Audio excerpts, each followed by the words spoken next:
She was running late, and she hated being late. Vanessa Caldwell moved through the city the way she moved through everything, fast, deliberate, and with the quiet expectation that the world would part for her. At 28 years old, she had already accomplished what many spend a lifetime chasing: a penthouse apartment in the most coveted zip code in the city, a wardrobe that could fund a small country, and a name that made restaurant hosts scramble for their best tables. She was beautiful in the way that money sharpens beauty, not simply gifted by genetics, but maintained, refined, and presented like a museum exhibit. Every detail of her appearance was considered. Every entrance was an event. She had cultivated this version of herself with the same focused energy that other people devoted to art or science or the raising of children, and she had done it so thoroughly that the distinction between who she was and who she had chosen to become had long since ceased to feel meaningful. And 7 days from now, she would walk down the aisle in the most anticipated wedding the city had seen in years, a celebration of everything she had built, everything she had chosen, and everything she believed herself to deserve. That morning, she had a single stop to make. Before returning to the chaos of seating charts and floral arrangements, a quick visit to Hartwell and Sons, the most prestigious jewelry boutique in the financial district, to pick up the final alterations on her bridal necklace. She told her driver to wait at the corner and walked the half-block herself, because she had learned long ago that being seen arriving on foot projected a confidence that even the most expensive car could not replicate. She stepped through the door of Hartwell and Sons into cool, carefully scented air and the hushed acoustics of a space designed to make its customers feel that they had entered a different quality of reality. The staff greeted her by name. The alterations were ready. Everything, as usual, was exactly as it should be. She had no idea that the half-block back to the car would change everything. Marcus Johnson had been standing outside that same block for the better part of an hour. He was 38 years old, broad-shouldered, with careful eyes that had a habit of seeing more than they revealed. His clothes were plain: a faded gray jacket that had seen too many seasons, worn cargo pants, and shoes that had walked more miles than anyone bothered to count. He carried nothing except a small weathered notebook tucked into his inner pocket, and on his left wrist, partially hidden by his sleeve, was a watch, not a flashy one, old, with a scratched crystal face and a brown leather strap that had faded unevenly from years of wear. To anyone passing, Marcus looked like a man without an address. He was the kind of man that people's eyes skipped over automatically, the way the brain filters out background noise. Children might stare, adults would look away. And on this particular morning, Marcus had positioned himself on the sidewalk near the entrance of Hartwell and Sons for reasons that had nothing to do with theft, trouble, or desperation. He was simply watching, taking notes, observing the rhythm of the block: who stopped, who rushed, who held doors, who didn't. He had been doing this for weeks, in different parts of the city, part of a private research exercise that nobody around him would have guessed was connected to decisions involving hundreds of millions of dollars. Marcus was not what he appeared to be. But on this sidewalk, on this morning, that truth was invisible. And invisibility, he had learned, was one of the most instructive places a person could occupy. He had long since stopped being bothered by the way strangers read him, had even found a kind of clarity in it. The truth of a place revealed itself most honestly to someone it had already dismissed. Vanessa stepped out of Hartwell and Sons at 11:43, the velvet jewelry box tucked under her arm, oversized sunglasses catching the late morning light. She was already composing a message to her event coordinator when she looked up and saw him, a man standing perhaps 6 feet from her car. Her driver was still at the corner. The man was not moving. He appeared to be looking toward the street. But Vanessa's mind assembled the picture quickly and without nuance, the way it always did when something violated her sense of order. A black man in ragged clothes standing near her vehicle. The conclusion arrived before the evidence had finished presenting itself. She stopped walking. She felt something tighten in her chest, not quite fear, but the social cousin of it, that particular indignation that wealthy people sometimes mistake for danger. She had not been threatened. Nothing had been touched. But something in the landscape did not match her expectations, and Vanessa Caldwell had never been taught to sit with that discomfort quietly. She removed her sunglasses, and then she raised her voice. "Excuse me." Her tone was not a question. It was a command dressed in 2 words. Marcus turned, unhurried, and looked at her with the expression of someone who had been interrupted mid-thought. "What exactly do you think you're doing near my car?" Vanessa stepped closer, her heels sharp against the pavement, her posture pulled to full height. A few people on the sidewalk slowed. Marcus looked at her calmly. "I wasn't near your car," he said. His voice was low and even, without apology. "I was standing on the sidewalk." Something about his composure irritated her in a way she could not entirely name. She had expected retreat, a mumbled excuse, a shuffled departure, the deferent body language of someone who knew they were out of place. Instead, he simply stood there, looking at her as though she were the one who owed an explanation. "Don't lie to me," she snapped. "I saw you. You were right next to it." People had stopped walking entirely now. A woman across the street paused with her coffee mid-sip. A man in a delivery uniform had his phone out, though he hadn't raised it yet. "I wasn't lying," Marcus said, "and I wasn't touching your car." Vanessa's jaw tightened. She could feel the attention of the sidewalk pressing in, and something in her, some old stubborn part trained to never back down publicly, doubled down, instead of pausing. "People like you come around these neighborhoods and you think no one's watching," she said, her voice rising. "I know exactly what you were planning." Marcus exhaled slowly through his nose. "You don't know anything about me," he said, and there was nothing aggressive in it, just a quiet statement of fact that landed heavier than an argument would have. "I know enough," Vanessa said. "I know what I see." And then, before the rational part of her brain could form a single objection, her right hand moved.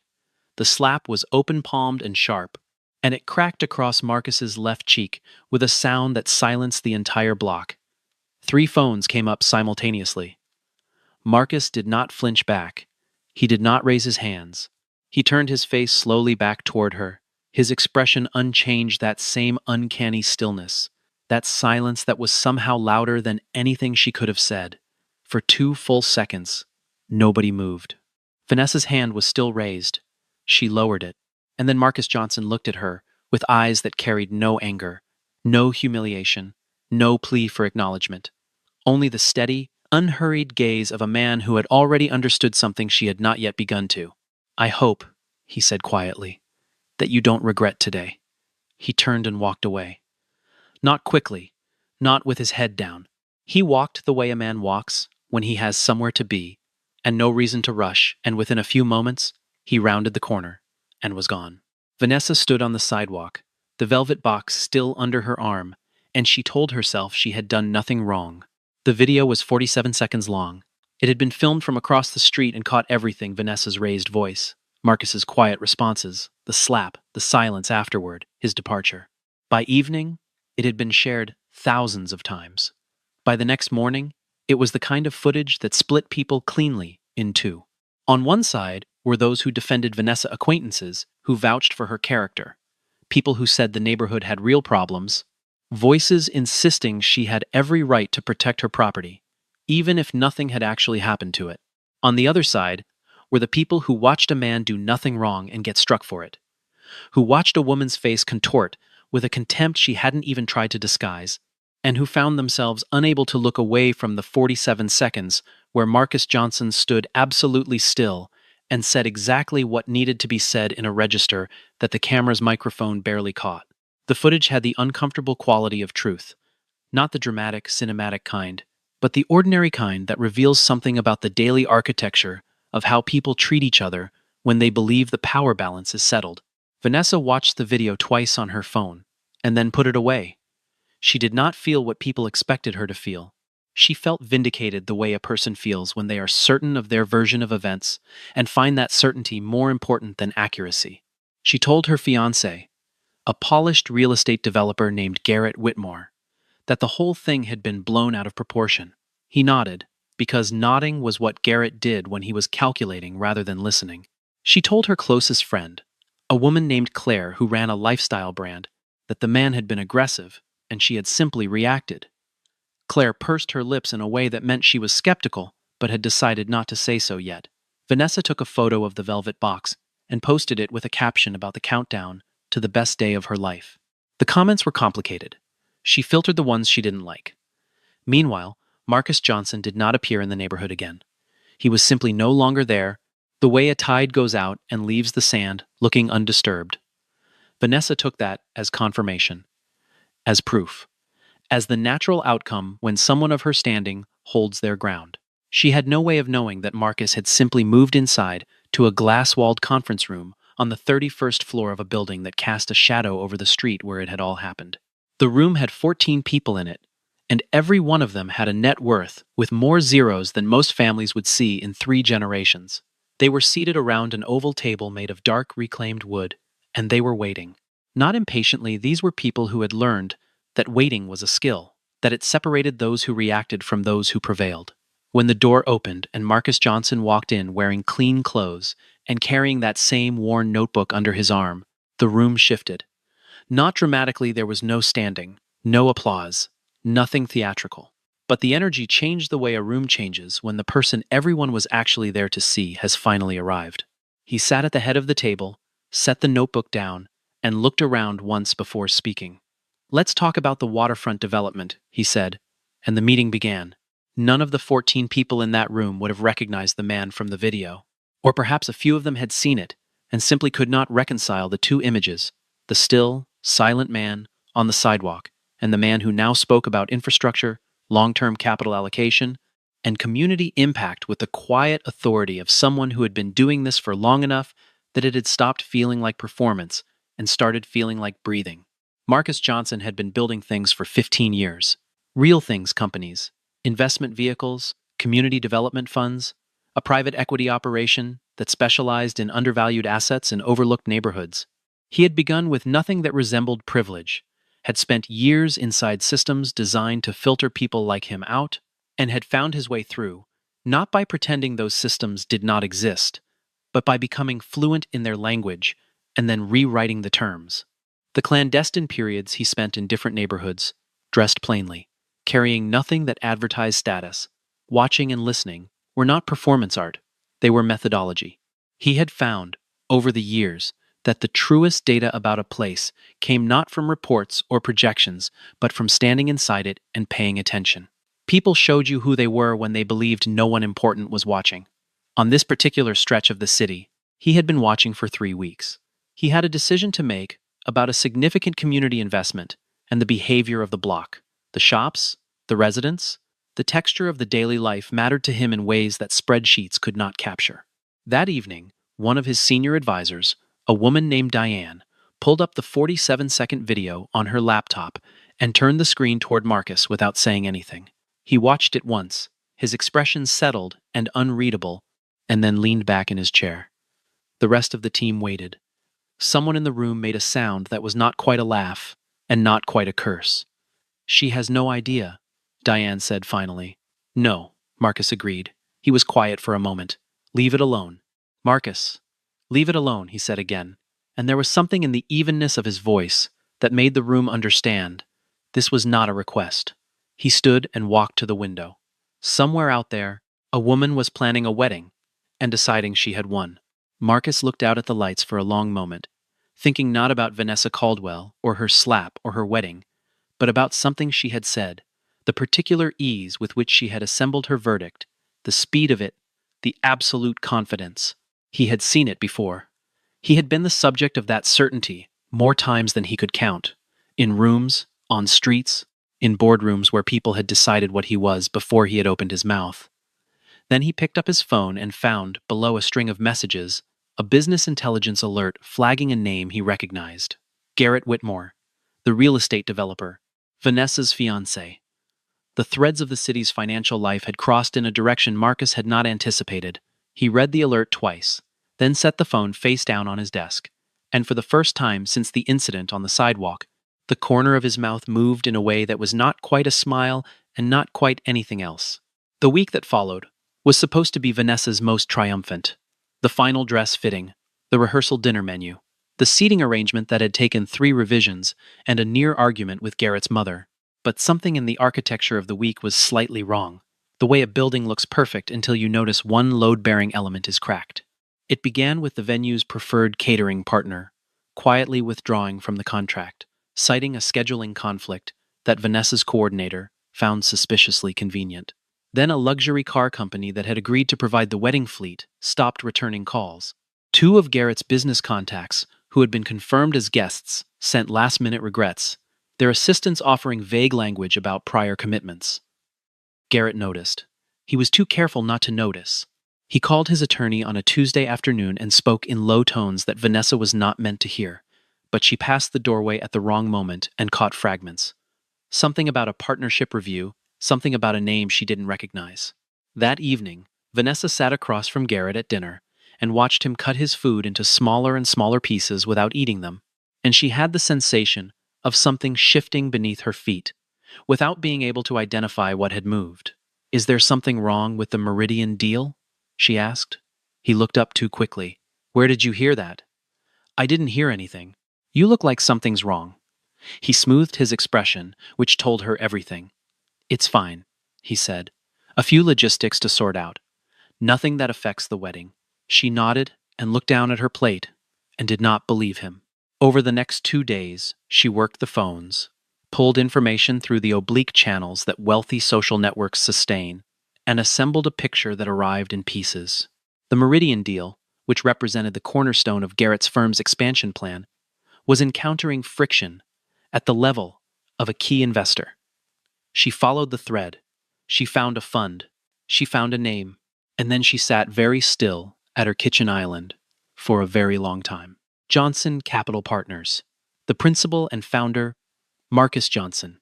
She found a profile in a financial journal from 3 years earlier. There was a photograph Marcus in a dark suit, looking directly at the camera with the same expression she remembered from the sidewalk, calm, measured, and entirely impossible to read. The article described him as one of the most consequential private investors of the last decade, known for long-horizon thinking, and an almost theatrical preference for anonymity. It described his habit of disappearing periodically from his offices to conduct what colleagues called his field research, though the article declined to explain exactly what that meant. Vanessa read the article 3 times. Then she searched his name more specifically, pulling threads that connected to other threads. The waterfront development project, the community investment vehicle he had quietly funded in 3 different city districts, the silent ownership stakes in firms she recognized. His presence in the city's financial structure was not peripheral. It was foundational, invisible to most people, because he had made it invisible deliberately, and because the instinct to look for power in the places where power announces itself had caused most people to look right past him. She thought about the sidewalk. She thought about the faded jacket, and the worn shoes, and the old watch. She thought about the way he had stood there without moving, when she raised her voice, and then the way he had walked away afterward, not retreating, not fleeing, simply departing, as if her opinion of him had never been a thing he required. She thought about the slap, which she had replayed in her memory many times since, always as something she had done correctly, and felt, for the first time, the shape of what it might look like from outside that memory. She closed her laptop, she called her coordinator, and confirmed the floral delivery for Saturday. She told herself she would think about this later. But the image of the photograph did not leave her, and by Thursday morning, she had made the decision to find him. It took 2 days, and the assistance of a contact at a law firm that did business adjacent to Johnson Capital Partners to arrange a meeting. Marcus agreed to it, which surprised her, though she suspected later that he had agreed because refusing would have been uninteresting. She met him in a small private dining room in a hotel near the financial district neutral ground chosen by his assistant. He was already seated when she arrived, the worn notebook on the table beside his water glass, and she noticed for the first time that he was wearing the old watch even now, in a setting where most men of his standing would have worn something that cost 6 figures on the wrist. She sat down across from him. She had prepared what she was going to say. She had practiced the tone contrite but composed, acknowledging without groveling, the kind of apology that preserved a degree of dignity. She got as far as "I want to apologize for what happened outside the jewelry store" before he raised one hand slightly, not to silence her but to slow her down, and she stopped. "Tell me something," Marcus said. His voice was the same as she remembered, low, unhurried, with a quality of patience that was not passive but deliberate. "If I had been exactly what you assumed I was that morning, no education, no money, sleeping on a bench somewhere, would you have come to find me?" The question arrived so cleanly that she had no room to maneuver around it. She opened her mouth. She closed it. The silence in the room expanded and pressed against the walls. She was intelligent enough to understand that any answer she gave would reveal the actual architecture of her regret. And what she found when she looked honestly at that architecture was not what she had prepared to show him. It was not him she was sorry for, not in the way she wanted it to be. She was sorry for the consequences. She was sorry for the photograph in the financial journal and the withdrawn catering partner and the look on Garrett's face when he cut his food into pieces. She was sorry because the world had turned out to be shaped differently than she had assumed, and she was in the wrong position relative to that shape. Marcus watched her find her way through this quietly. He did not rescue her from the silence. He did not offer her the easy exit of an emotional reassurance. He simply waited, and the waiting was its own form of accountability. "I don't know," she said finally, and it was the most honest thing she had said in days. Marcus nodded once, as if this were acceptable, not satisfying, but acceptable. "I appreciate you saying that," he said. He looked at her directly. "I'm not going to pretend that what happened on that sidewalk was a small thing. It wasn't. But the larger thing, the thing underneath the slap, that's what actually matters. And that's something only you can address." Vanessa felt something press against the back of her eyes, and she had not come prepared for that. "What happens now?" she asked. "With the deal. With everything." Marcus picked up his water glass, considered it, set it down. "The deal will proceed or it won't, on its own merits. I haven't intervened in Garrett's business. I don't plan to." He paused.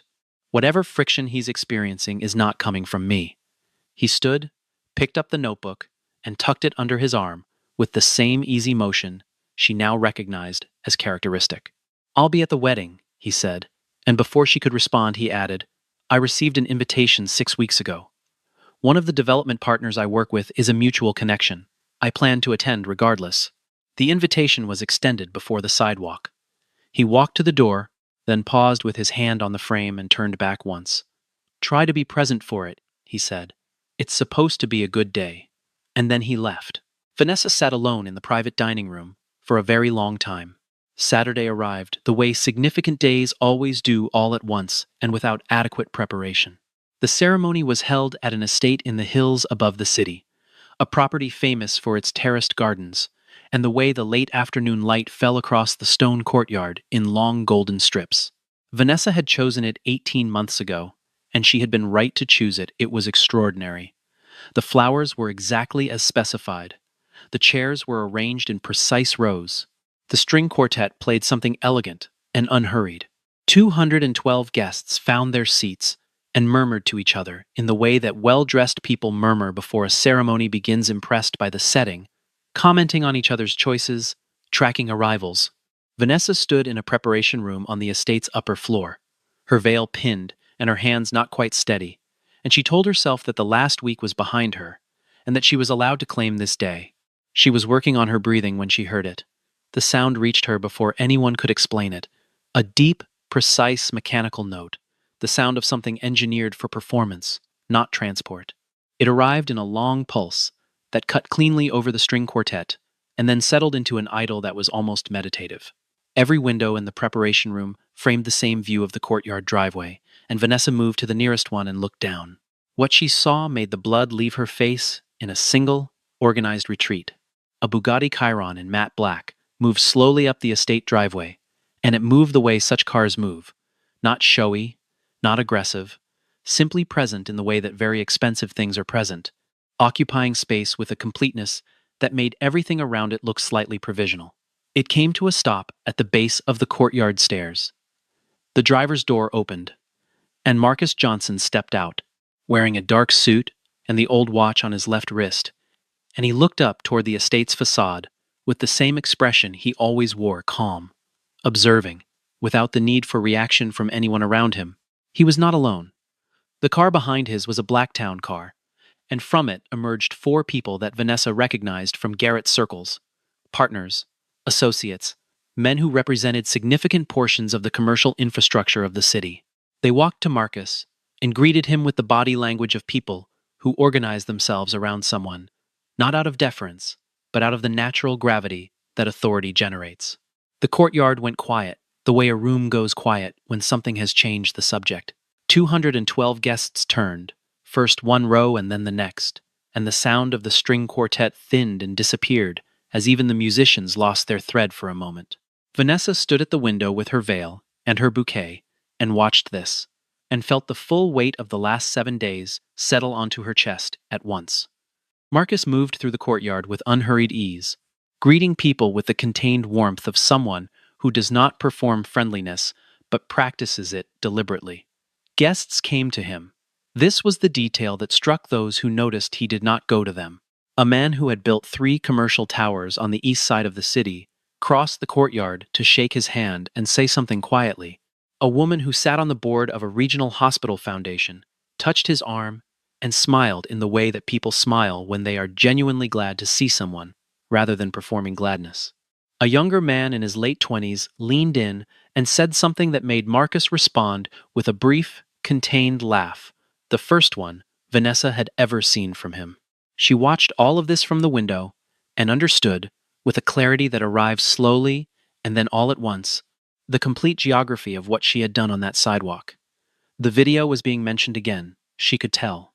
There were small clusters of guests who had found each other and were speaking in the way people speak when they are revisiting something, eyes moving briefly to find someone in the crowd and then returning.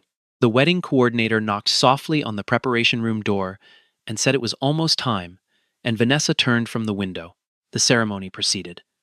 It was beautiful and impeccable, and photographed by a team of 3 professionals. Vanessa walked down the aisle on her father's arm and looked at Garrett at the end of it, and said the words she had practiced.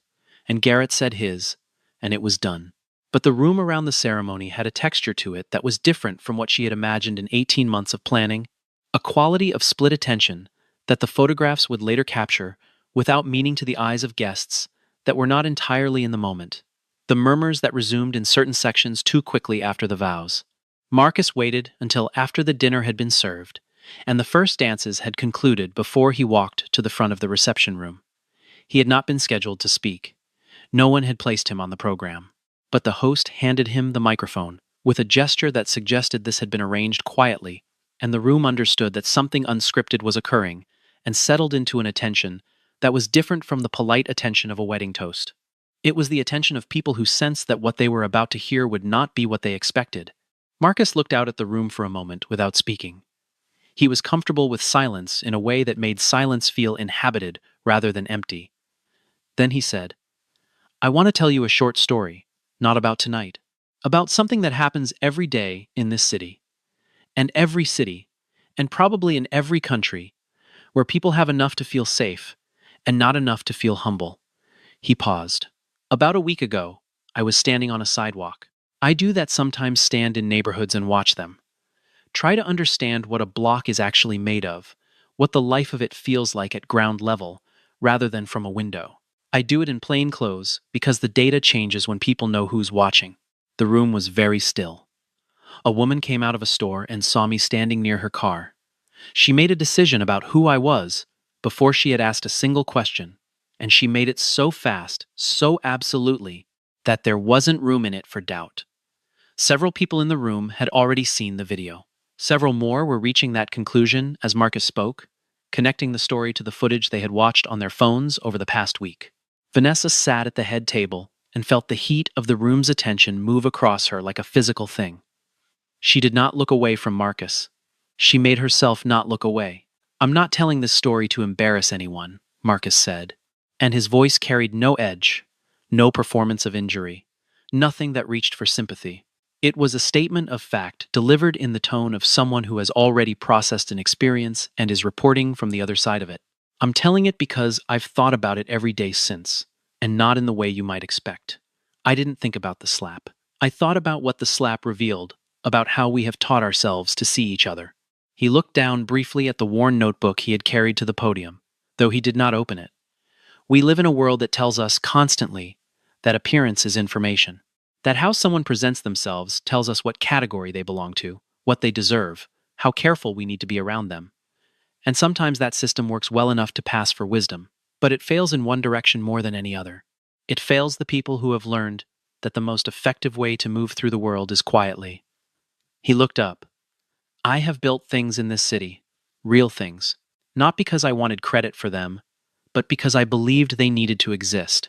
And I have watched, over the years, how the same people who would have dismissed me at 32 based on a jacket, based on a neighborhood, based on nothing more solid than the expectation that certain people belong in certain places, those same people, later, after they understood the shape of what I had built, changed the way they looked at me, and I want to say something plainly about that. He set the notebook down. His hands were steady.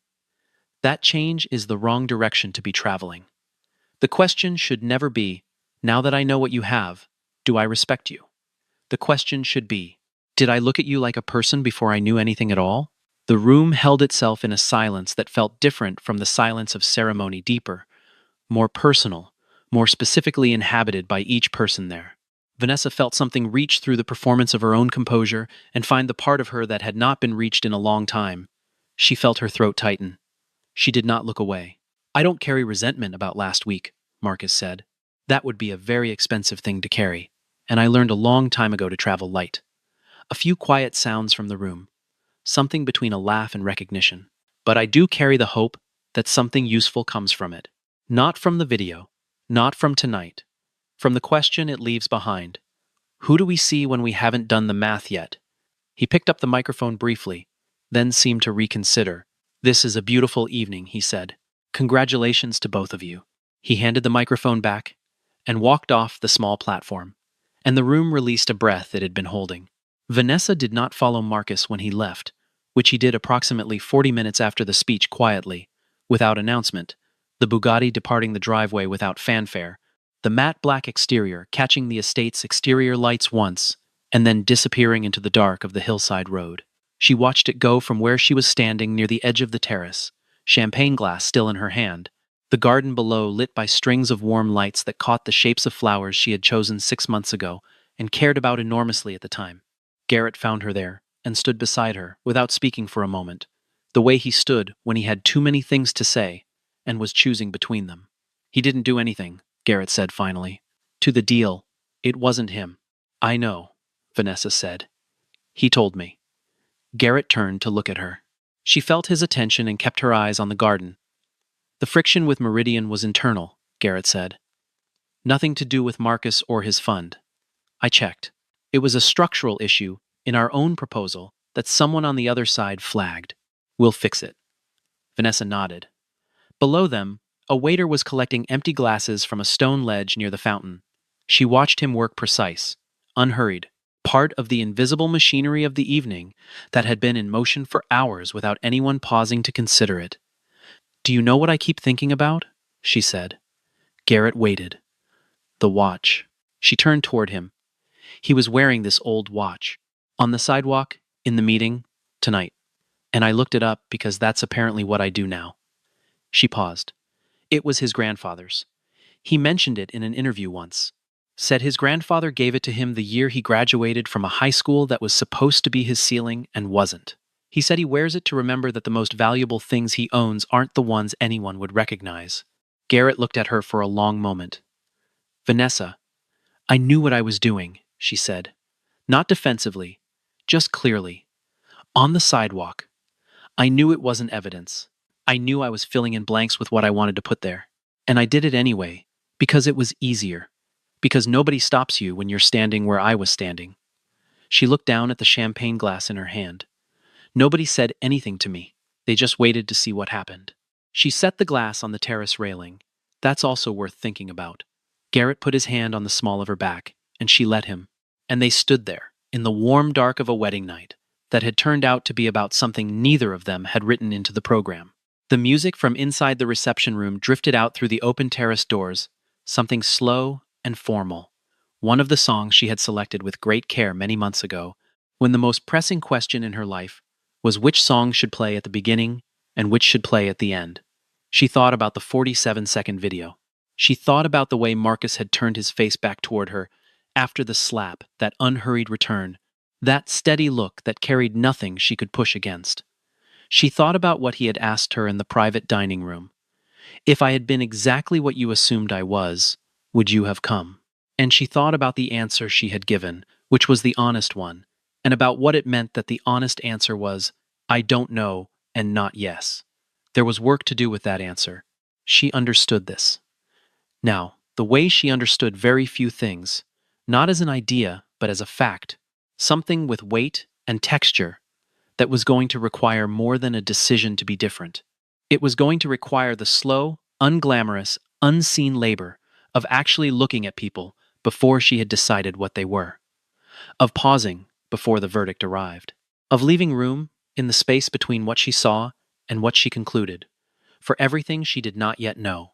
Later, much later, when the last guests had found their cars, when the caterers had folded away the long tables and returned the terrace to its neutral stone, when Garrett was asleep, and the city was doing the slow, quiet work that cities do in the hours before dawn, Vanessa sat alone in the suite, with the velvet jewelry box on the table beside her, and thought about something Marcus had not said. He had not said that he forgave her. He had not performed magnanimity, or announced grace, or offered her the satisfying closure of absolution.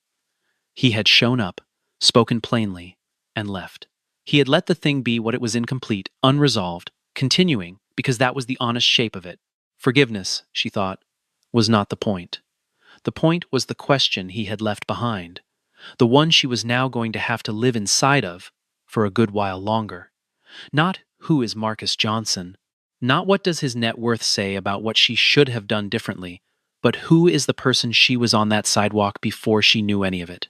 Who is she, and what does she want to become? The city lights through the window made a kind of answer blurred, plural, all those lives and all those windows, and all that invisible machinery of people deciding, every hour, how to look at each other. Vanessa let the curtain fall back across the glass. Below the window somewhere, unseen and unhurried, the city carried on. The richest person in that courtyard had not been the one who arrived in the Bugatti. It had been the one who stood on a sidewalk and absorbed a strike that was not deserved, who walked away without flinching, who carried for 7 days the full weight of what had happened, and then stood in front of 200 people and chose, with complete deliberateness, not to wound in return. That, she thought, was a kind of wealth that appeared on no balance sheet. It could not be inherited, could not be purchased, could not be acquired through any of the channels she had spent 28 years learning to navigate.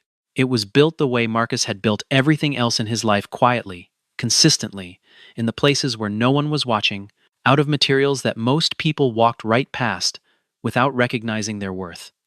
She did not know yet how to begin accumulating it, but she was, for the first time in a long time, genuinely interested in learning. And that, perhaps, was the only honest place to start.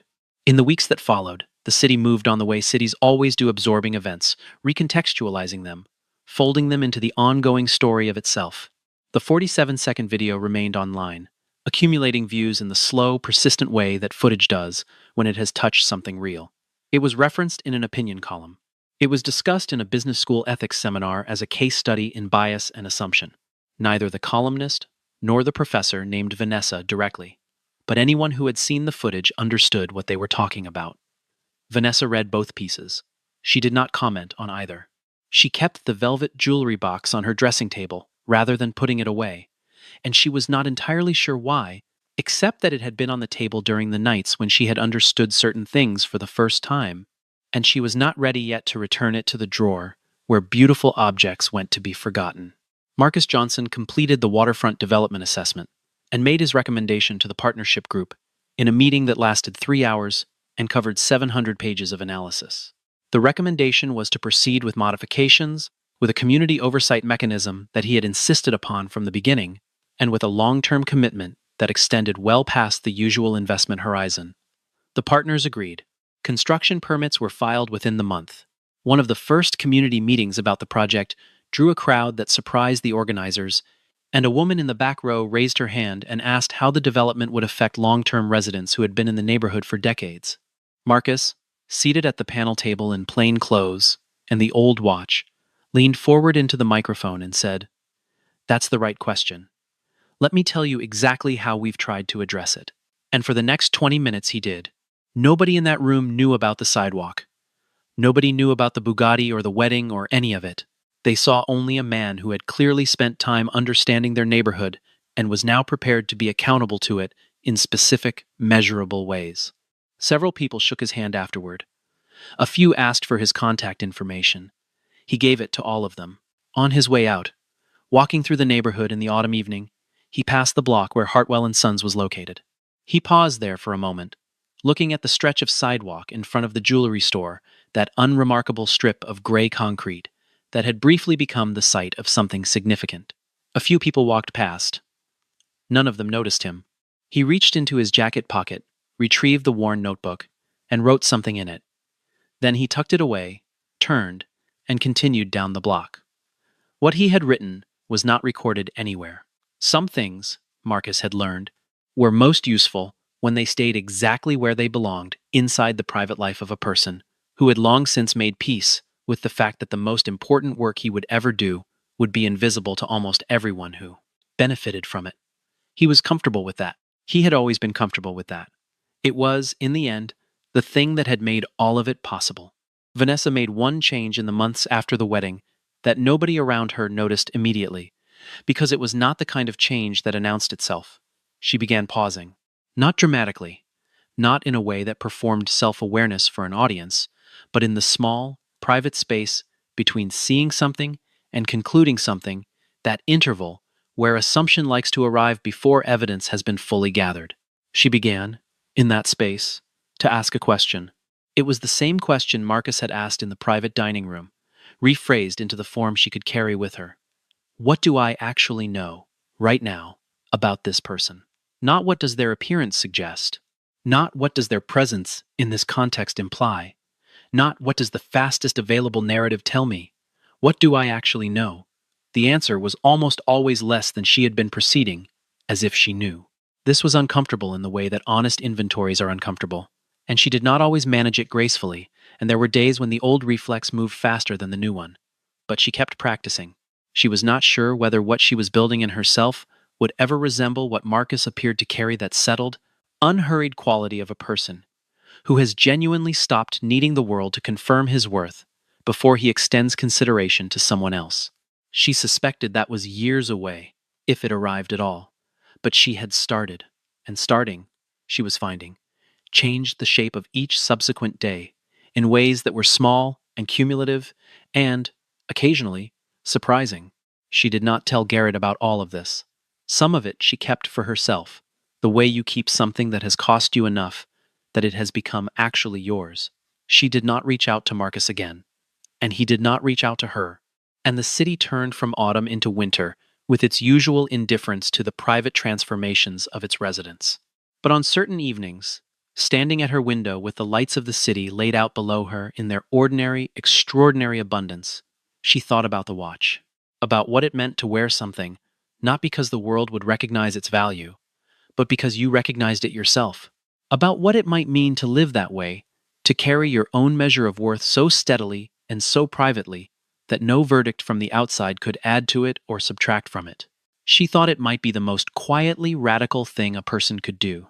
She thought Marcus Johnson had been doing it for a very long time. She thought she was only just beginning to understand what it would cost her and what it would give her to try. The wealthiest person in that courtyard on a Saturday in autumn had not been the woman who owned the venue, or the man who had developed half a city block, or any of the 212 guests whose collective net worth would have staggered a small nation. It had been the man who arrived last, in a car that cost more than most people's homes, wearing a watch worth less than a month's parking, and who stood at a microphone in front of all of them, and chose deliberately, calmly, without any visible need for their approval, not to use the power he held to diminish the person who had diminished him. That was the rarest thing in the room. That was the thing nobody had expected, and the thing nobody present would entirely forget.